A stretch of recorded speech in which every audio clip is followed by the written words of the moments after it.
Sorry. I'd like to call the Charter Revision Commission into order at 6:17. This is a public hearing, and tonight we would love to hear from the community. We are giving you 3 minutes, but considering the group here, we would like to give people 3 minutes to speak first, and then if you want to come up again, you're more than welcome. Depending on what you have to say to begin with, though. Right, if it's, yeah. I don't know about that.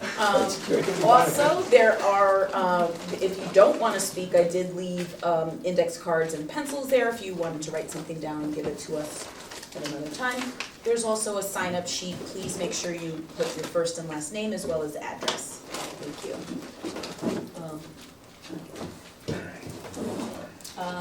Do we need to do the roll call? Yeah. Okay. All right, I'm gonna do roll call. Commissioner Abdullah? Present. Commissioner Eaton? Commissioner Gaudet? Here. Commissioner Larkovet? Here. Commissioner Gonzalez? Here. Commissioner Martin? Here. Commissioner McKnight? Commissioner Hosier? Here. Commissioner Nims? Commissioner Williams? Commissioner McKenzie? Commissioner Sweeney, I'm here, and Commissioner Lee, Marshall Lee. Yes. We have a quorum. Yes, we have a quorum. You need the sheet though, so. It's only one. Oh, there's only one person that signed up? What? Fan of white? Why, thank you. Okay. Joseph Sokolova, come on down. Right over here by the, thank you. John Marshall is. Oh, wait, hold on. Oh, John Marshall. And I'm gotta do the timer too. Hello. Okay, so John, recognize Marshall Lee. All right, and you have your first 3 minutes to go. Thank you. Well, first of all, I'd like to thank all the volunteers here on this Charter Revision Committee. I know you guys aren't getting paid for your service, and volunteering is all over, but yeah, in light of that, I'm still here to critique a piece of the work that's in there right now. The portion regarding legal representation for the Bridgeport Board of Education through the city attorney's office. It's problematic for several reasons. The state statute, the state legislature in its great wisdom separated the powers of the Bridgeport Boards of Education from state and local legislators because there's several instances where those priorities conflict. Education is a big cost to cities, and one of the first places they look to cut and first to save money when the city's finances are in trouble. And the legislator put it that way because education should be the last place to cut, not the first place to cut. And having a legal counsel that is not independent of the mayor's office is detrimental because there's several cases where we may have to bring legal action against the city. And if the city attorney is in charge of that legal action, they can appoint whoever they like. If you look through, not to get too political, but if you look through a lot of the donors to political campaigns, a lot of them are from the law firms. So how much independence can the mayor's employee exercise in choosing an attorney to go against it and try to get some money out of it and get a decision that the mayor or the city council may not like? Not very much. I can give you some examples of things that could probably lead to a lawsuit, in my opinion, but I probably institute that lawsuit on the board. Bus patrol. The city installed cameras. They did deal with the bus company to install cameras on every single bus. They get $250 tickets. Close to $600-700, I can't remember the numbers, I'm talking about a couple $100,000 in revenue going all directly to the city. The Board of Education pays 100% of that contract. The city does not pay the bus company anything. So that's one possible conflict. If we were to sue, who would they choose to defend us? And another thing is the minimum budget requirement required by law that the city can't give less in 1 year than the other. Currently, there was a proposal in the city council that was just passed that they give us an extra $1 million, $125 going into the MBR, and $875 being set aside outside the MBR. And there was talk about mandating and going toward buses. That's another point of contention because they did the same thing in 2018 or 2019 to the tune of $1.5 million when we increased the walking distance. What's the same about that? They were both election years. That $1.5 million in revenue never recurred. Today, we would have $6-7 million more in the budget if that money was in our budget. We should have seen that, but we did not. And those are just some of the examples. Okay, that was fast. Is there anyone else that would like to speak? Did you want to come back and finish? Yes, thank you. I appreciate it. I will still put it on 3 minutes, just so you can. Yes, so yeah, that minimum budget requirement, and because there's oftentimes the city and the board's interest will conflict. And we've seen it every single budget cycle, we see it every single election cycle. We see, go back over the year, admittedly, too much was spent on legal in 24-25, an astronomical, unacceptable sum. There was different leadership in there.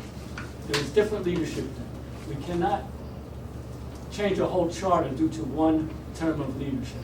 We gotta think to the future. We gotta think of every single person this is gonna affect going 50 years down the line, or how many of you it's been since the last charter. This is one time we gotta get right for future generations, not just for the current iteration, the current people in office, because it's not always gonna be the same people in office. It's gotta be a document that's followed to the letter.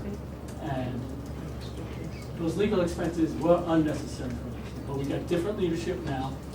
We're reining in expenses. Yes, we should use the city attorney for everything we have, but we need an independent attorney to speak up for the kids, to speak up for everybody. Because in the last year, if we had a true independent attorney, a lot of the stuff that came down would not have happened, because a lot of the mismanagement and it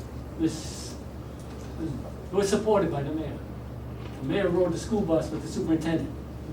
She was useful until she became an albatross around his neck, and then he kicked us to the curb. Is this the mayor we want in charge of education and funding our schools and deciding what is legal or not and saying who defends us? I don't, and it's interesting that it's in there because the city attorney, time and time again, as we go out to bid for our legal services, make the claim that they can do this, that they're allowed to do this. Apparently not, since they're trying to effectively put it into the charter to make it explicitly permitted. So I don't think they actually could even try to restrict this.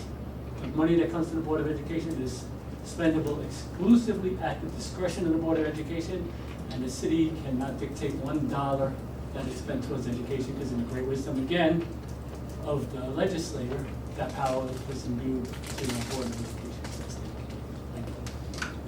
Thank you. I just want to, I know I'm not supposed to ask, but I do have a clarifying question. You did say something about the city attorney, you do use the city attorney. Absolutely, Can we you do use the explain city that? attorney, and the city attorney is of no charge to us. They can handle routine matters. The city attorney cannot handle, specialty education things, and they gotta farm that out anyway. They can't handle some of those things. And already, if anybody saw the meeting on Monday, they tried to pull back, they pushed back on the RFP we have for legal services and want us to delay. But what they didn't tell you is that the city attorney's already got a job listing and job posting ready to post.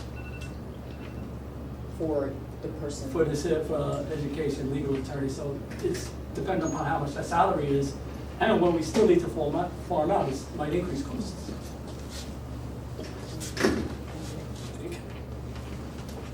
Councilman Cruz. Thank you, sir. Good evening again, ladies and gentlemen. I'm Councilman George Cruz with the 131st District. I was very impressed last night. When your committee allowed us to speak, I wanted to stay on point when we were discussing about the nature and the amount of council members, and I wanted to be respectful. However, I left the meeting very impressed by your research, Madam Chair. You talked about the research that you did in other cities and towns, how many council members they had. And I will ask you, and I would like to encourage you, if you could do research, those same cities and others, as to how many of those the mayor runs the council meeting. Me personally, I have an issue. It doesn't matter what mayor it is, who it is. Because we have a president and then President Pro Tempore. And I said to myself, you know, why is the mayor running the council meetings if we have a president of the council and a president pro tempore? And I just feel that needs to change. When I was in politics in Massachusetts, the city council over there, the mayor was not running the meeting. And you mentioned New Haven yesterday. When I spoke to the New Haven delegation, when we were in Washington during the National League of Cities, I asked one of the ladies there, do the mayor runs the meetings? He said, no. The mayor is invited. Or if he or she needs to speak about something, he or she is invited to speak on it. And once he or she is done, they are escorted out of the building so they can do their business. Because it eliminates the aura, or I hate to say it, a sense of influence among some council members or elements. And I just want to ask you, Madam Chair and the Commission, if you would consider looking at other towns as far as the mayor. And I mean that respectfully, no matter who it is. Because if we're going to have a council president, council pro tempore, then they are the ones who should be in charge. And they have the ability and the capability to run the council and a full agenda of the council. Thank you very much. Thank you. Actually, that is information that I do have, but it needs to be a little more detailed. So I will look into that. Thank you. Anyone else want to speak? Hold on a second, let me just do this. Councilwoman Lyons, first please. George, can you give me your address, please? 249 Black Rock Avenue in Bridgeport, 06605. And then Michelle. Oops. Michelle, your address also, please. 91 Jewett Avenue, Bridgeport, Connecticut, 06606. Thank you, Michelle. Thank you. I just want to say thank you very much for allowing us yesterday to express our opinions. And thank you again for the research that our chair lady, you did yesterday. I think you did good research and it came out well, and it gave us some knowledge. But I also would like to back up what my colleague just said in reference to the fact of having the council president, no matter who it is. I mean, the mayor's not gonna be mayor forever, the councilwoman, the council president not gonna be council president forever, I'm not gonna be where I am forever. So I just want to say that, I'm in favor of the council president taking over the meetings. I think it's just more healthier for that, because the mayor's busy. He has his own personal responsibility as mayor of the city of Bridgeport. Like I said, no matter who it is, with the council, that is their job. Their job is to oversee the council. Their job is to make sure that everything is running properly as a council. So having the president over that, whoever it is, has the knowledge, whoever we pick that we feel comfortable with at the time, or whoever the future picks, then they will know that that person they can hopefully depend on, rely on to run the meetings. And from what I understand too, that they still have the vote as well. And I think that's another thing that's very important, because a lot in our meetings, we chair the meetings, okay? And we don't always take the vote, only if we have to break the tie, as everybody knows. So I encourage that, but, I also stick to my ground on hopefully that, you will keep the 20 council people, because again, it's a necessity. I think it helps take the burden off of one individual. And like I explained yesterday, there's sometimes so many responsibilities that one person cannot handle that responsibility.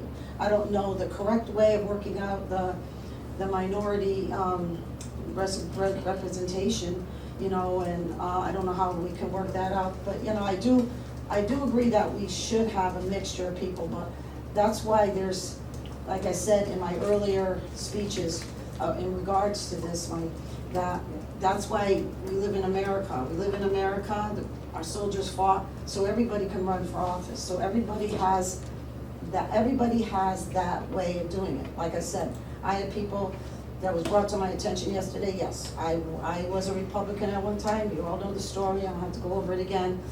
And the fact that also too, at the same point in time, I had people as Republicans that ran against me, which I said, you know, but everybody has the right, you have the working families, they have to actually get together with some individuals and say, hey, listen, I wanna sponsor this person, I wanna sponsor that person. And, you know, they're on the ballot, so it's who you get together behind you, it's the strength of what the people that you get behind you, it's the strength of the party behind you.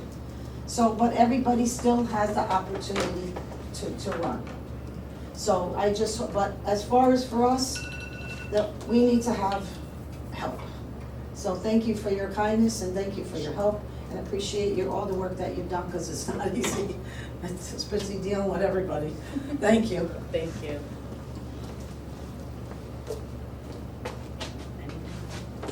Don't be afraid of us, bro. We don't know.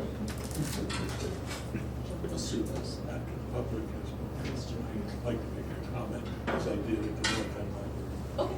Okay. We urge anybody to come up, just let us know what you're thinking, it's very important to us.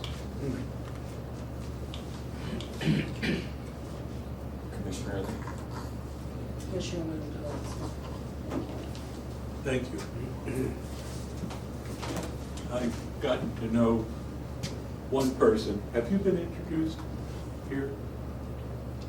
The legislative staffer for the city council, Ms. Aguilar, a competent person whom the city council put in position 3 years ago, or put in the office 3 years ago. But no, 1 year. Let's talk about the, Budgeted for previously, after 20 years ignoring. So there are two people I identified who have not been to a meeting beforehand, but my memory is slipping at my age. Okay? So I'm really speaking to you and others who may talk with me, and I have a very short set of comments tonight. But I took the opportunity at the North End Library, where, Michelle, you were there, my memory tells me that, and I don't know, but Jorge had spoken to us before, and Representative Ortiz spoke last night. He keeps things kind of quiet to himself, but I've spoken with him. He is of service as a council person. So I called this because not only am I on the Charter Commission, but I've been in a project, which I'll share with you in a second, and Citizen Focus. When the City Council and Mayor, after much thought over time, announced in the Connecticut Post in January 2024 that they would authorize a Charter Revision Commission, one might ask why they would wait for over a year to assure the appointment of a representative group of citizens. There are 13 of us, and I thank you to Councilman Cruz for advocating, because I was advocating for myself, but I was the last one appointed. Perhaps I speak too much, perhaps, but I don't think that's a problem, or ask questions. To assure the appointment of a representative group of citizens with fairness, inclusion to the way the city presents itself, and city diverse interests in mind, and then ask them to report to the city council in little more than 3 months. So something that's been put off for, Madam Chair, how long? Is it actual? Since 2012. 12. Okay, so that's 23 years? My math, quick math, okay. And 2012 was that the Finch administration? Correct. And it didn't pass, did it? They lost that one vote. That's correct. It lost by 1 vote. So that meant all the work those folks did. And how long had it been since the last time something passed? Pardon me? I don't know. I'm gonna give you 3 more minutes. Thank you, I appreciate it.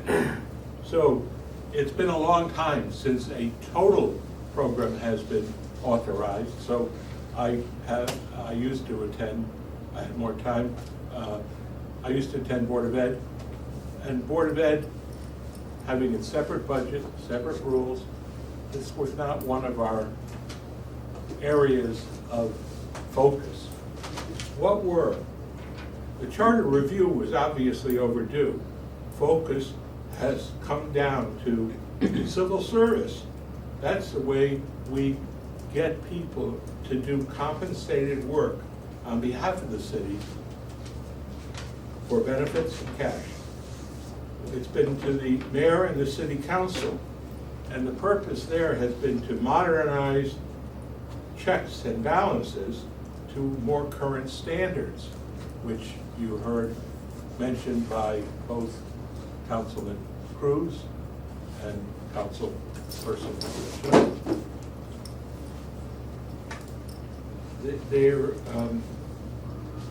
that, and then to boards and commissions to encourage, to afford more qualified folks to seek and participate in public service with timely appointments, evaluations of their work, and new administrative procedures, training, and the procedures adopted and enforced. And ethics, specifically with changes that may provide room for pride when the word Bridgeport is mentioned, especially in Fairfield County, in a governance or political sense. Perhaps the changing and extensive subject of energy in our lives or focus on youth, aside from education, we don't have commissions that are specific in the charter on either energy, expensive to all of us, or youth commission outside of Board of Ed. May also gain necessary attention. And the audience at the public hearing may have more ideas of necessary work to receive attention, issues, problems, concerns. I wish there were more neighbors. We are not yet through with the work. Please voice your ideas. It's good civics practice. And what I'm saying here is, I have copies of these for the two, because I'm assuming the baby is not reading yet. But here's a sheet that has the U.S. Constitution on one side and the Bill of Obligations due, and anyone else who wants it afterwards can ask. But the Bill of Obligations is on the other side by Richard Hobbs. These are 10 things that we might do when our rights are threatened. And the other green sheet I have, I've enlarged it for vision, and we've got casual conversations coming to all the 5 libraries in the city, work with them. Civics is the study of citizen rights and duties, and we invite everybody. And the council people know it because I've been speaking to this since September, occasionally. Not all are invited to a special conversation and learn more about the city in your own district, its governance, structure, and how problems or concerns are handled. Bring your knowledge, because people know about the streets near their home. Bring your questions, see you there.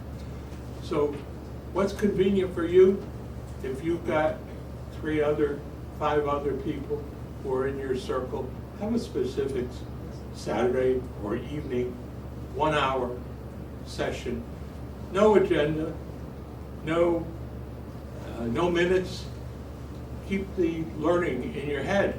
Point out to people what you would when you find a good deal, whatever. And there are certain people like Councilperson Cruz, Councilperson Ortiz. I haven't gotten Michelle's answer yet, but I continue to ask. I've got a bunch of these, and the white sheet I passed out for distribution. If you hold a meeting, and I've got 5 of these hot off the press this afternoon. So you can hang it at a local, people say, why aren't you doing this at Harborview? Because Harborview is crowded anyway. And Rick rejected politics after he lost the last time. personal to me. So, and so it could start someplace else in the neighborhood. There's a new restaurant advertising breakfast, maybe there. Because if you gotta eat, why don't you talk and listen? Thank you for the time. God bless. Thank you. Thank you. Thank you, John. Is there anyone else that would like to speak? There you go. Commissioners, first of all, I'd like to thank everybody for coming. It's very helpful to us. We have another meeting on Saturday, and we go to the council on Monday. So, and that's just not the end of it, it's a whole process, but you're more than welcome to contact any one of us with any ideas or concerns to move this forward. You can also attend Saturday as well. That's gonna be at 45 But Lions. 999 Broad We will be Street. doing Broad Street, a lot of work during that time. What time? This is the time. She said last 9, I'm sorry, 10 no, o'clock, 10 o'clock. a.m. It's 999 Broad Street. Mhm. Chair, make a motion to close the public hearing. Second. Second that. All those in favor? Aye. All those opposed? Okay, the meeting has been adjourned. It is 6:30.